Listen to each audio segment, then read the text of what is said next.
জিম্বাবুয়ের বিপক্ষে বাংলাদেশের টেস্ট ম্যাচ কেটেছে হতাশায়। ২৫ বছর পর সাদা পোশাকে রোডেশিয়ানের কাছে ইনিংস পরাজয়। ব্যাটিং বোলিংয়ে চরম ব্যর্থতারা। ৪ বোলার নিয়ে খেলেছে টাইগাররা।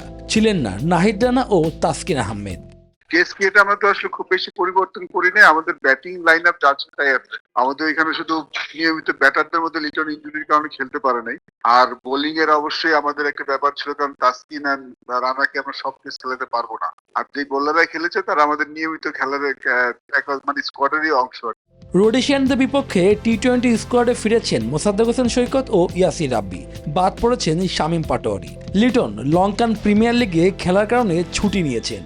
আমাদের Mosaddek Hossain for his allrounder ability. আমাদের 5 জন বোলার নিয়ে খেলে 6 নম্বর বোলার মাঝে মাঝে দরকার হয় এবং ভালো ফর্মে আছে, হোয়াইট বল ফর্মেটে। আশা করছি ওর ব্যাটিং স্টাইলটা এবং বোলিংটা আমাদের ক্রিকেট ফর্মেটে কাজ লাগবে। আর ইয়াসির রাবি one of the power hitter, যদিও ওর পারফরমেন্সটা ওরকম নট সামথিং টু বি মানে talk about, but I think he is one of the few যে ক্লিয়ার করতে পারে বাউন্ডারি। সামনের অ্যাট দিস মোমেন্ট পারফরমেন্সটা ঠিক আশাব্যঞ্জক নয়।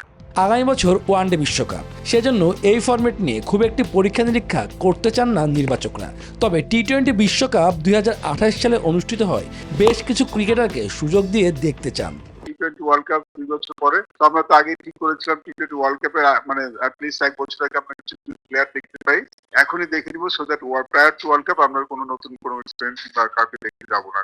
এদিকে জিম্বাবুয়ের বিপক্ষে 3 ম্যাচের ওয়ানডে সিরিজে অংশ নিতে দেশ ছেড়েছে লিটন দাস।